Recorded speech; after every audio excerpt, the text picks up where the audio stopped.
So Repertory Theater, and I am the co-vice president of the TCG board. And I think thank you so much. After hearing our panelists this morning, I think the thing at TCG is really committed to the success of this conversation about capitalization. So we've decided to distribute bags of cash to you after you exit the building today. Just make sure, though, when you leave the Wall Street area, you leave quickly and quietly. It's my pleasure to introduce our next panel, which will be focused on 3 case studies connected to capitalization. We're hoping that the experiences shared by these 3 different theaters will deepen our dialogue in the breakout sessions afterwards. So please join me in welcoming Steve Martin, the Managing Director of Child's Play, Erica Malin, the Executive Director of the Signature Theater Company, David Hawkinson, the Executive Director of Steppenwolf Theater, and our moderator, Teresa Eyring.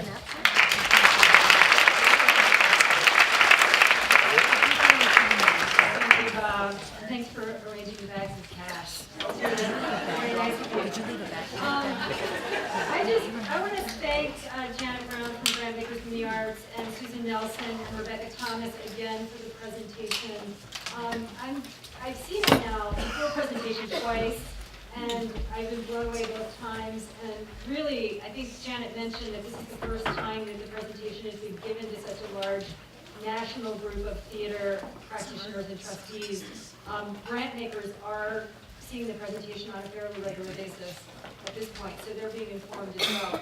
But we're really grateful for our partnership with GIA and glad that we could bring the presentation to you today.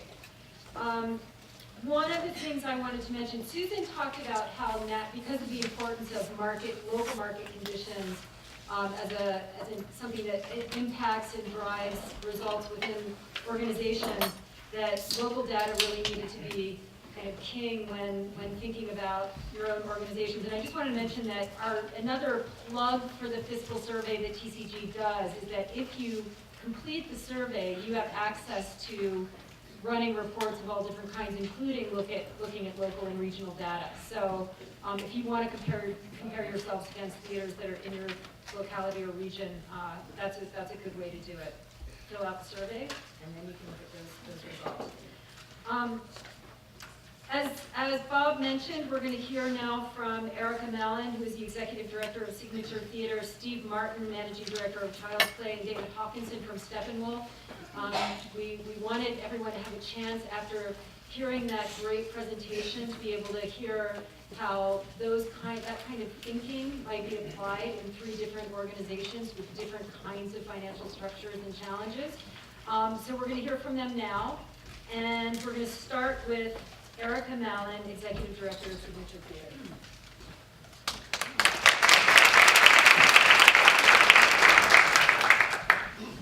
So I have to apologize first. I was not here this morning, and I'm struggling against a cold. So probably what I'll say may be heresy compared to what was said this morning, but hopefully it won't be. But I'm also really honored that Teresa asked Signature to speak today and tell our story about capitalization within a capital project.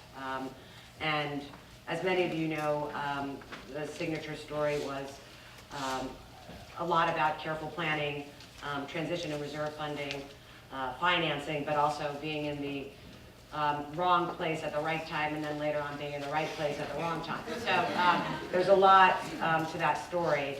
But again, I think in terms of capitalization, and I think I struggled with this a lot because I think capitalization means different things to different people, as you'll hear from us and as I'm sure you've been talking about. But in our case, again, it was based on 3 pillars, I would say, which is a business model that was essentially a decade in the making, a transition and reserve funding plan, and then straight old-fashioned financing, which was more of a short-term strategy during the campaign. So to put this all in context, I'll just briefly go over Signature's history because it does sort of push the narrative forward. We were founded in 1991 by our artistic director, Jim Houghton. Our mission is a very clear one. We are devoted to the playwright. We explore a playwright's work over a course of a season, much in the way that you would go to a museum and look at a retrospective of an artist's work. We did that as our first few seasons. 10 years into our history, we added programming, which is now called the Legacy Program, where we bring writers back to experience their signature and premiere works. And in this way, we have a dialogue with the audience and the writer throughout a period of time, and essentially a conversation that goes on. And that is the heart and soul of our mission. After we started the Legacy Program, I think there was real thought as to what was going to be next for Signature. We had started at a little black box downtown at the Campo Center.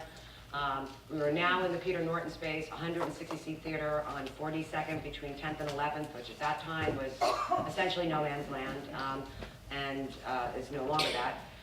And, you know, fixed amount of seats. We're doing 3 to 4 productions. What's next for Signature? And we began to do that horrible, terrible thing that everyone hates to do, which is, you know, looking within an institution, either in the form of a strategic plan or a vision. And we, you know, started to think about a business model, feasibility studies, branding, all that stuff that is, I will say, excruciatingly painful for me, but is absolutely a worthy endeavor for every institution. And that was powered by the desire to further the artistic mission. And I think what you will hear from me and from everyone who will speak here is that that always is the driving force behind whatever doing what you're doing, and you're capitalizing to support that mission no matter what. So what was next? And we wanted to add a third program. That's great, terrific. We wanted to have a third program where it said, we want writers at all different periods of your career. We want you to have a home. We want to stop the cycle of readings and workshops. We want to guarantee you 3 productions. We want to give you a stipend and health insurance. And so with this idea then came with a lot of thought and you know, push and pull, the idea of 3 programs and 3 spaces, where these ideas, people, artists, back of house, everything could collide in these orchestrated collisions of art. And in that mix would be the audience as well, so that there was, again, continuing our intimate conversation with them. Okay, so that's great. We're in a 160-seat house. There's like only a certain amount of days in the year to actually put on this programming, and there's a certain amount of fixed seats. At the same time, as we're thinking about this program in the future, we're also thinking about how to grow our audience. And in 2005, we started the Signature Ticket Initiative, which is our subsidy program. This became part of our belief system. We, Signature, believe that the biggest barrier to theater going is price. And so how did we attack that? We said we want to provide a subsidized ticket. It gets, you know, we have to fundraise for it. It's supported by foundations and individuals. And it started out with a $15 ticket for every seat, every performance during the initial run of our shows. So that was a hands-down success. Our doors were open. This was the, you know, one strategy in diversifying our audiences, old, young, people of color, and the added benefit of our donations started to increase. Because we increased our audience, and because there was a civic imperative attached to that program, people who could afford to pay were now donating, because when they got into the house and they sat down next to someone, they knew that they probably helped to have that someone sit there. And that was a very tactile moment for us, and also pushed us forward towards the growth and to further realizing where we could go. Okay, so that's good. We're still in a 160-seat house. We still really have no place to, you know, physically and within the calendar to really implement our vision. And along comes the World Trade Center site. So this is the wrong site and the right time. And what this site, however, forced Signature to do was to put that vision of these programs, particularly that third program, on paper. And not just on paper, but in a very detailed, and I mean really detailed, excruciatingly detailed business model. So in a business model, that means everything from cost per square foot of cleaning your facility to, you know, every single staff member you're going to have to employ, which will, I guarantee you, you know, double and triple, and a million different assumptions went into that business model, contingencies. We had every single staff member, every single artist who we worked with help weigh in on this business model for us to understand the costs and the needs it would take us to do a 3-theater, and 3-program operation. And this business model essentially became our Bible. And it comes to play later on as we get into the campaign. Put that aside for a second, we're embroiled in this World Trade Center site. But here's sort of another capitalization strategy. We built a very, very strong relationship with our city government. Now, whether it's a donor or a city government or a state government, may not be the federal government, but, this was a relationship that we worked very hard on. And it will pay off, as you will see later on, down the road. So we're embroiled with them. The site downtown, the price tag for us, and Joyce was also selected as well, was a $700 million plus project. This was untenable. There's just no way to do it. And of course, the politics embroiled down there were slowing the process down, and our lease was running out, which led us to another sort of moment of thought, because do we release and do it month by month, year by year, and pay up the nose? We don't own our space. Do we go into another long-term lease, then we then have to be penalized for breaking? There was a lot of, that's when the gray hairs start to kind of come out. So the city, in our relationship, literally helped us look at various spaces. Lo and behold, 1 block east of us is a city, square, full city block that was affectionately known as Lake Related. It had been a site that was sitting fallow, that had old theaters on it that were torn down, and it was owned by the developer, the Related Company. And we were introduced to Related, and a match was made with the city. Now, often when that happens, when you're face to face with the developer or anyone else who has a lot more money and power and might than you do, the nonprofit is sort of at the lower chair and doesn't have the same seat at the table. I think our relationship to the city, plus the fact that we had clearly identified what our vision was, that we had identified in a business model what those costs looked like, and then the third thing that we could bring to the table, which gave so much comfort, was another pillar of capitalization for us, which was our transition and reserve funding plan. So when we did this business model, and you plug in all these numbers, lo and behold, there's a gap, as there always is. And this business model was, I think, it was about 7 years out from when we started. We did it for 7 years. And there was a gap, and it was cumulative, and it takes time to ramp up from one level of growth to another level of growth to another level of growth. So we took that gap. We also looked at what a reserve, at that time, it was an endowment, and that changed because endowments were out and not liquid enough. Then it became a quasi-endowment, and now it's a straight reserve, or designated, but straight reserve. But having that in pulling those numbers out from our operational Bible and putting them into our capital campaign showed huge credibility and thought in terms of, with the players that we were working with. It said, yeah, okay, let's build a building, you gotta raise all that money, bricks and mortar, blah, blah, blah. But you're actually showing us a little bit, you're giving us a peek of how you're gonna be sustainable in the future. Is that a stop? Oh my gosh, okay, I'm almost there.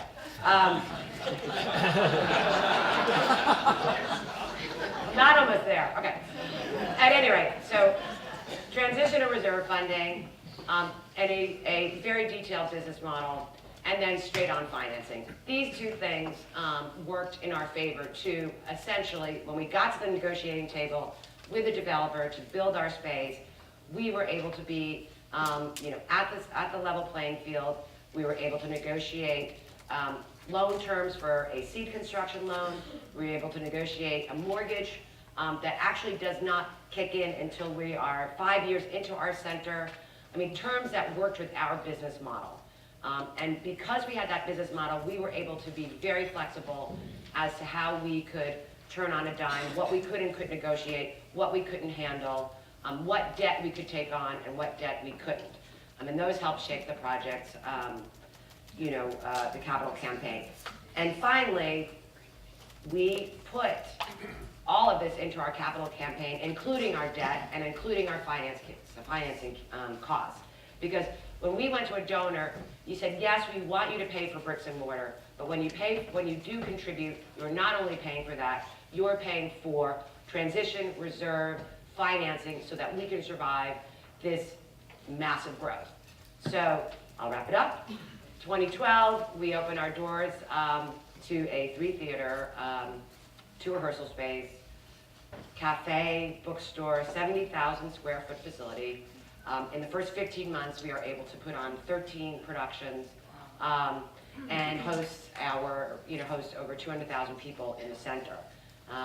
So more gray hairs, but so I hope, I had to speed it up here at the end, but those were the sort of the major things that we employed to kind of get us there. Remembering that the planning and the vision was decades, at least a decade in the making. And by having that tool of that business model, being able to be flexible with that, and plug numbers in and be able to negotiate at the same table, with the city, with the developer, and take care of our future for the next, 7 or 8 years, that's what made this campaign successful. But I will tell you now, guess what we're doing? We're planning for the next, 10 to 20 years right now, because that never really stops. But I'm stopping, okay? Thank you very much.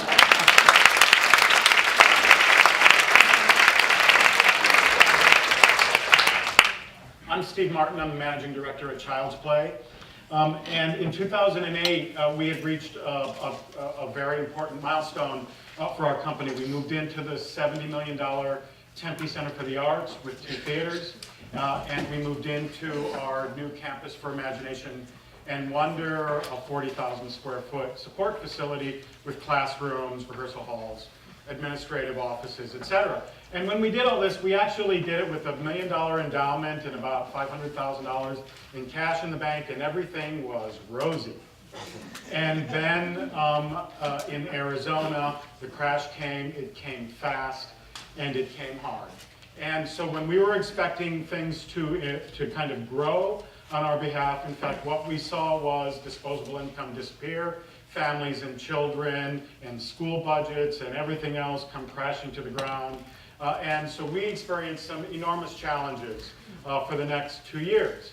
During that time, our staff got together, we're an ensemble-based company, and came to us and said, we don't like the way we're growing, we don't like the way we're trying to produce theater anymore, we want to re-look at what we're doing, we want to re-embrace the idea of an ensemble company, and we want to change. Because we know that the model that we're currently operating under is not going to sustain us moving forward. And we charge $8 a ticket. From the get-go, it was an unsustainable business model anyway. So what we did was we did some internal and external examination. We hired Lisa Mount. A lot of you may know Lisa. She came in and worked with us for about a 2-year period in remodeling our business model. And what we recognized was that first and foremost, we were a playmaking organization.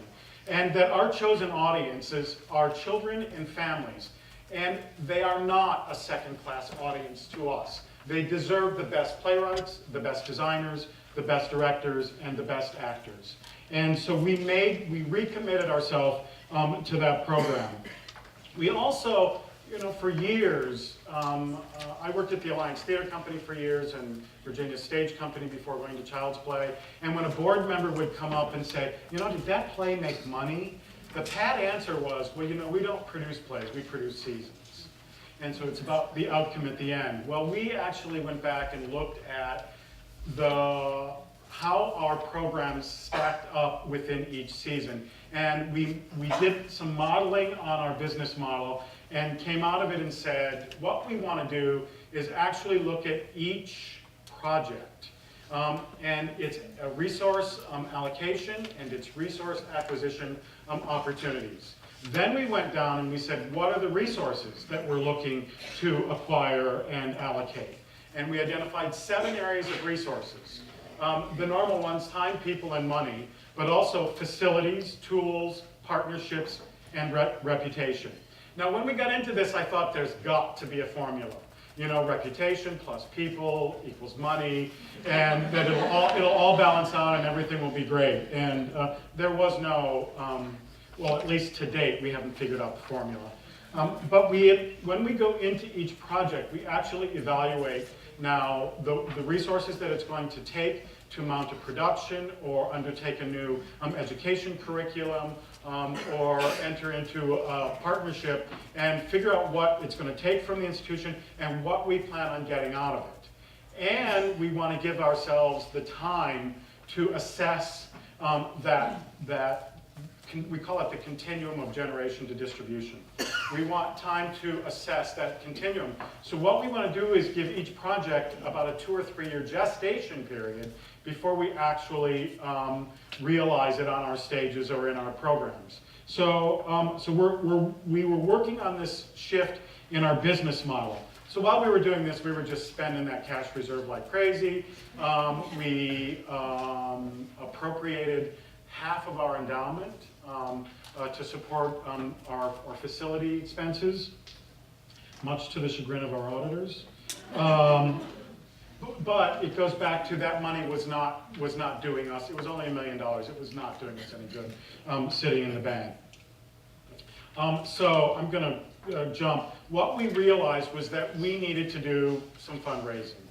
We needed to rebuild our cash reserves. We needed to fund our fund our programmatic expansion. We had this facility. We paid cash for the restoration of it, so we didn't have any mortgages on this building at all, but we didn't have any money left aside to take care of the roof, to replace the air conditioning system, to make sure that the doorknobs didn't fall off, and all of that sort of thing. So we needed to do some facility stewardship fundraising. We also wanted to do some institutional marketing. Child's Play was the best kept secret in Arizona. We're very, very well known in our industry. Nationally, we could tour nationally and rake in the dough that way, but kind of locally, we were a really great kept secret. And then we needed to rebuild our working capital reserves. And so I've passed out a bit of the case statement in front of you. One of the things, we hired Fundraising Council, and one of the things that Fundraising Council said to us was, which was eye-opening to us, was she said, if you say the word art once in any of these calls, I will knock you out of your chair. Because in Phoenix today, we actually got a letter that said, from a construction firm that said, we're going to turn down your funding request because we've determined that your services are not essential to our community. It actually said that in writing. And so, our fundraising council took that to heart. And so when we decided to put together this fundraising campaign, we called it Creative is Competitive.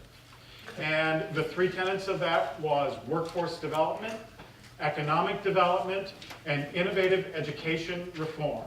And those are the words that kept coming out of our mouth throughout this entire fundraising campaign.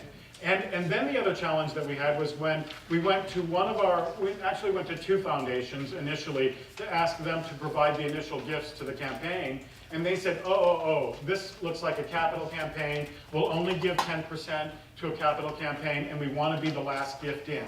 So those 2 of the major foundations wanted to be the last gift in. And so we decided not to call it a capital campaign. It's really a series of fundraising initiatives. And in fact, one of those foundations then did come in as the lead gift in supporting just a portion of those fundraising initiatives. To date, of the $3.1 million, we have raised 2.2. We're hoping to be done by June, and then we're not done. We're not even close to done, because what we're really doing is just filling up a hole. And then we need to start looking at what we're going to build once that hole is filled. So we know that this is just a stopgap measure for us in a very depressed community, but it seems like we're saying all the right words and everything else is coming out right. So I am finished.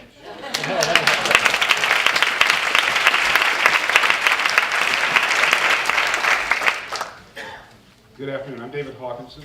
I want to talk a little bit about some messing around with capital we did at Steppenwolf to try to give ourselves some more flexibility and make ourselves a more opportunistic producer. The subtotal of this talk, the subtext of this talk is how to dupe the auditors. Let me do a quick stat on Steppenwolf. Steppenwolf's 37 years old, was started by Gary Sinise in Highland Park, Illinois, some 37 years ago. A couple of years later, it moved into Chicago, really found its roots in the storefront movement, and very much its culture as a storefront movement, even to this day, in many ways in the way we manifest ourselves and how we operate. The focus of the company was to have an artist-controlled company that celebrated ensemble. Today, the company has 3 theaters. It has about $30 to $40 million in commercial real estate. It has a $22 million investment portfolio, operating budget about $15.3 million. But most importantly, it has 46 incredible ensemble members. And for us at Steppenwolf, the challenge is, for my partner David Schmitz and I, is to find revenue and to find the means to meet all the ambitions of those particular individuals. Because that's what drives our programming, that drives our mission, that's what we're about. That's all great and noble until you start getting artists like Tracy Letts or Anna Shapiro or Tina Landau or Carol McCraney, who are at a very particular point in their career and and have bigger ideas. They need a bigger palette than what our limited sustainable capacity is. And not unlike anybody in this room, we face terrible problems in terms of sustainability and corporate individual support. By accident, the auditors again, about 8 years ago, the auditors said we had to, because of a windfall, that we had to move some $200,000 through the books, either put it in restricted reserves, back into restricted corpus of our endowment. By the way, that $22 million investment portfolio, $12 million of that is endowment. Either we have to put it back into the corpus or we had to release it. If we released it, as you well know, then it goes down to the bottom line and that ugly word surplus comes up and you've lost it. It's gone into the rest of your net assets and everybody now thinks it's part of the establishment. So we worked out a very careful agreement with the auditors that we could do a above-the-line transfer and put the money into a sequestered fund. We called it at that time a quasi-endowment because we didn't really know what we were going to do with that fund or what we were trying to accomplish. That worked for us for 2 years, and over 2 years, by, again, some very specific windfalls that I longingly think about, we got that fund up to about $400,000. Then August Osage County came along, which was an incredible opportunity of ours on a lot of different ways. I went to the board and pointed out that the year that we produced August Osage, we had a $300,000 operating deficit because the show was too big to support with, again, our sustaining support. Now, it's not really true. We actually had a production of Tina Landau's Anne Frank that bust the bank, but there was a much better argument to talk about August Osage. And what? So when I came back to the finance committee after the success and we were starting getting these checks, I said, look, you know, we invested money ahead. We did R&D and we developed this incredible production. If we were sane, we wouldn't have taken on under the circumstances we were in. We've got to figure out a way to have some R&D money. So we made an agreement. We take $450,000 of the quasi-endowment and we match it together with all the revenues coming from August Osage over the next 8 years. And what it has done for us is, you know, first of all, we're just closing the show tomorrow, The Wheel, Tina Landau, 17 characters, a backstage crew 3 times the normal size, more bells and whistles than you can imagine. We took $150,000 out of that fund to make that production happen. Last year we did Motherfucker with a Hat. It actually had some very specific pneumatic requirements, about $100,000 worth of cost. We took that out of that fund. But at the same time last year, the fund developed about $238,000 in total return because it was a good year in the market. Over the 8 years we've had this fund, We've taken about $2 million of revenue. We've expended $1 million on 4 specific productions over that 8-year period of time. And today, we are doing a scope and a scale of work that a theater like ours, with a 500-seat theater, would never be able to do. It's been a really treasure for us. We never made a commitment to refund the fund. The idea was we just run it out, and when it finally ran out, we'd see if we had a good enough track record to go raise private monies for it, which I do believe eventually we will be able to do within our investment community for our 40-year-olds who love R&D money. That's one issue we did. The other issue, which was tied to the recession, David and I had gone through a period of time when I came to this theater, we had a very ugly labor altercation. The management won that altercation, and then we went right back and negotiated with employees saying, we're going to clean this thing up, we're going to get better benefits, we're going to get better compensation, we're going to treat you better. As a result of that, we won the Wall Street Journal, one of the best 15, what was it, Dave? 15? One of the best 15 workplaces. Wall Street Journal. That was another opportunity for us, because right after that, we hit the recession. And as our board members were all laying off people, cutting back benefits, we went in and said, look, we worked too hard to get to this point. Look at the recognition. Look at how we turned this thing around. Look how much that altercation cost us 4 years ago. And bless them, the board supported us. And what our basic proposal was that we'd stop thinking in terms of 12-month cycles, that we should look at our financial performance within 3-year cycles. 12-month cycles, in my opinion, are for auditors. They're not the way we produce theater. They're not the way we plan theater. It's not the way we expend our resources. Now, to be fair, both these things could happen because we had a strong balance sheet. And we also had a strong record of good management and no deficits. But either I'm getting too old and cynical, or I've done this for too many years, but the tyranny of the 12-month cycle just doesn't work for most of us. And it's not smart. It's not smart to focus the board on that kind of results. It's not realistic in terms of the kind of results. You've got to have failures as well as successes. And the question is, in a 3-year cycle, can you still monitor your performance in such a way that your net liabilities are stable and that you are performing well?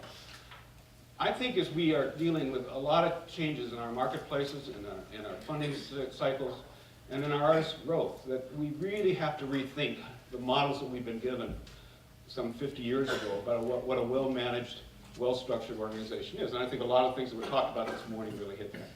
Thank you.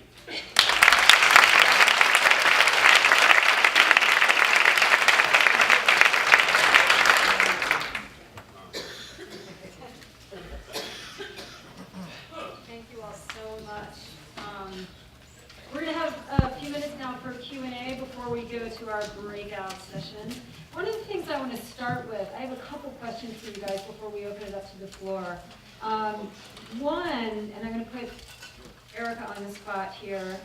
I have a theory that's not really widely tested, but it's just an observation that when theaters undertake really major capital campaigns for buildings, no matter how well planned they are, no matter how well the numbers have been worked through, that it takes 5 years to sort of rebalance, to get your, sea legs, whatever the expression would be.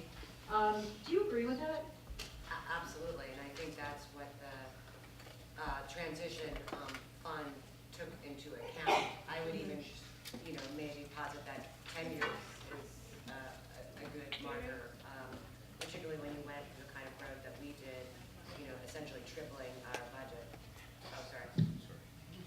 Essentially tripling our budget. So absolutely, and that is why it's so key to capitalize that part of the bricks and mortar, because bricks and mortar are tactile, but it's as you've heard from David and Steve, that it's a little harder to raise that other money, and if you can incorporate that into your capital campaign as sustainability, I would, in hindsight, do it for 10 years. No, I would. Great.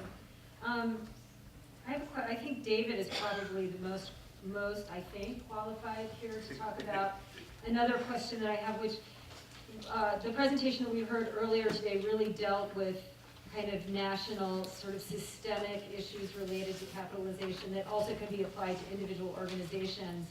And when we think about fundraising to improve capitalization, I mean, we've heard some different stories about particular organizational strategies that are very specific to particular markets. But in the past, there have been some national efforts. One that I think a lot of people are aware of, and I just wrote my column about for the November issue of American Theater, was the National Arts Stabilization Fund. This is where a major foundation or a group of foundations, Andrew W. Mellon Foundation was part of that effort, recognizes a weakness in the field, recognizes the need to strengthen a field financially, and brings significant resources to bear.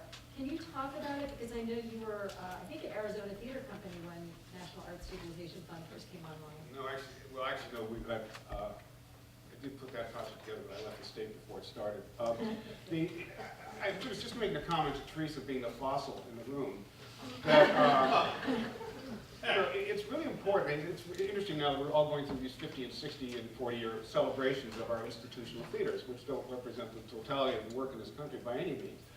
But if you look at any of those theaters and their history, if it wasn't for the Ford Foundation Cash Reserve Program, they would not be here today. And I can say that about the Guthrie, which I sat through many fire sales on when it was in its 8th year.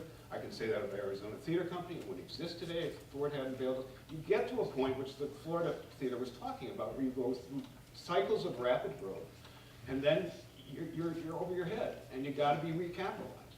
And whether it's the Ford Foundation Cash Reserve Program, whether it's the National Arts Stabilization Program, the old NEA Challenge Grants Program, if you look at the history of the movement, both for orchestras as well as for theaters, but let's just stick with theaters because orchestra is such a sad story. There have been critical moments on most of these institutional lives where they had to be recapitalized. You're not going to recapitalize by creating our budgeting or creating surpluses. As much as I just contradicted everything I said over there, that's not the way it's going to happen. You're going to be recapitalized by being given some tools that can make a difference in your community with your funding community. And that's what we really, in my opinion, that's what we really need to get back in the dialogue now, because we are at a point, as was discussed this morning, we are, again, as a field, badly undercapitalized. In a field, in an environment that's changing faster than it's ever changed for us before, both on the funding side and the marketplace side. We need to be better capitalized, we need help to do that. We can't do it by ourselves, in my opinion. All right, so we're going to Is that the answer you wanted? see if Bob, yeah. Well, Bob Huff's going to have to get those bags of cash to be even bigger. Right. Yeah. And then one more question. Steve, you mentioned that you had $1 million endowment that wasn't really doing anything for you sitting there in the bank, I think you said. How did you utilize that? I mean, was it not permanently restricted? Did you have to go back to donors? Was there a big portion that was unrestricted? How did you do that? The money was not being used. It was, we weren't having much of a return on it at all.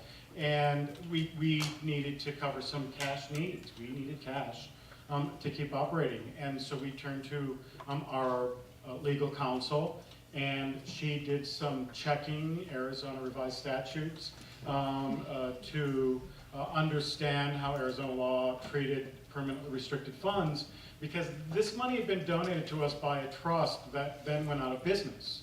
And so it wasn't even around to be able to release its restrictions if we asked. We tracked down one of the trustees and said, you know, we really want restrictions released on this.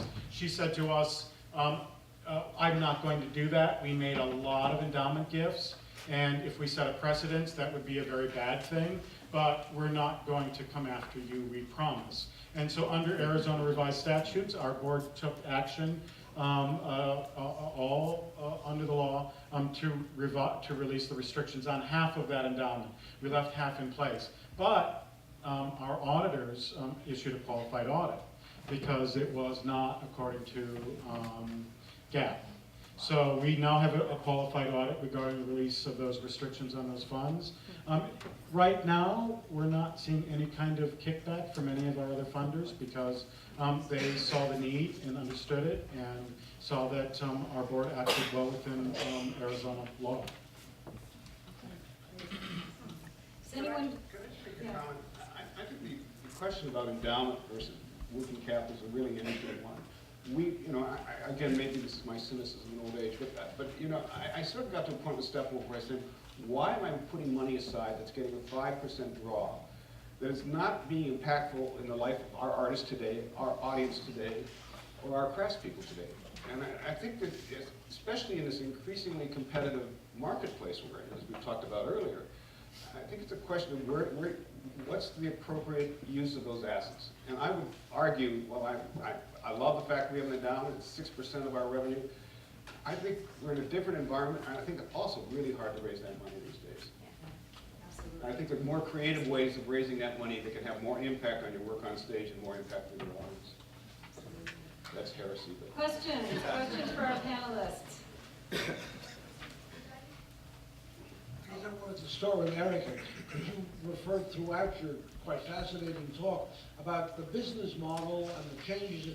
What do, for each of you, but particularly for you, Erica, what does the term business model mean? How do you define a business model? Yeah, go at it.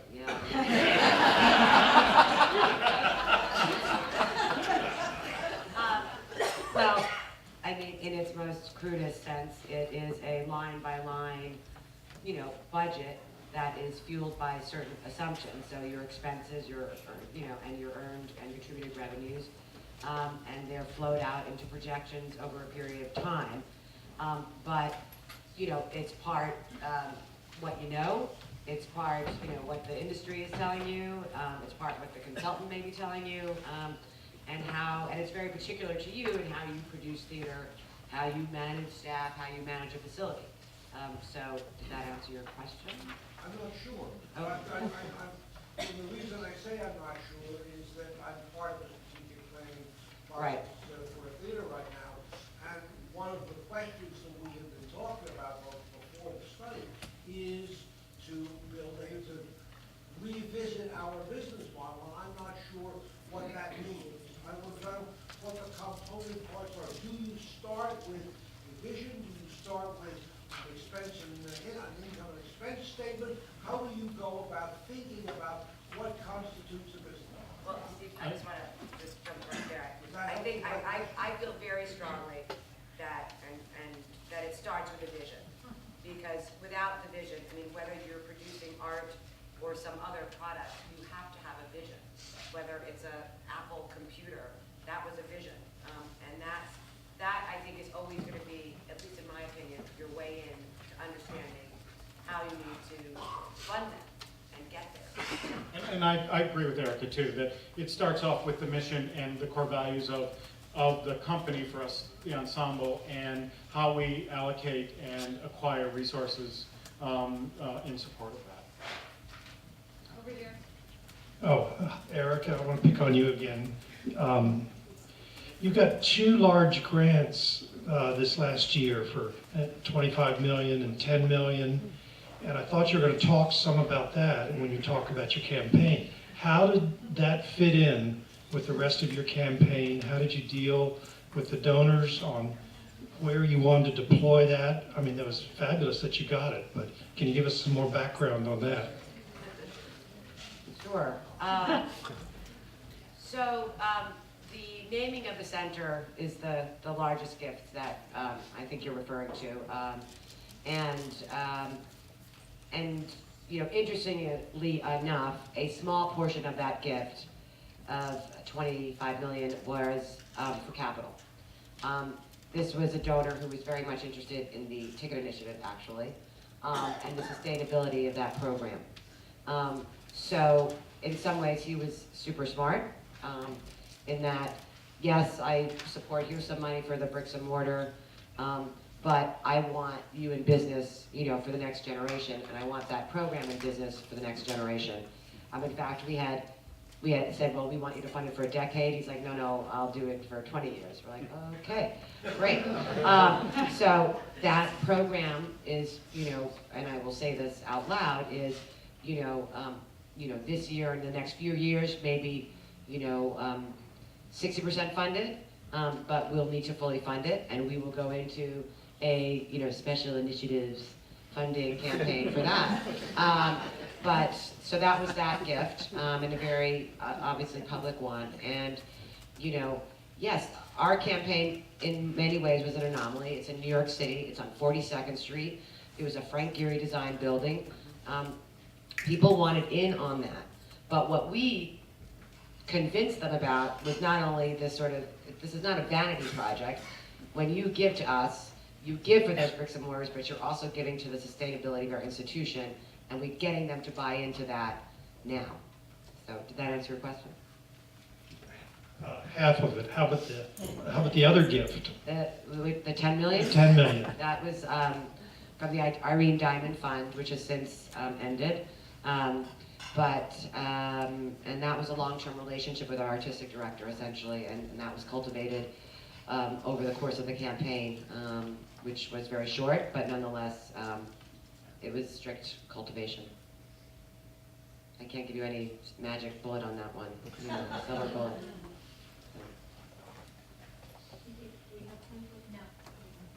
I think we have to move to a breakout. Yes? Yes. Okay. All right. Well, there's lots more to talk about, and we can do that in the breakout sessions.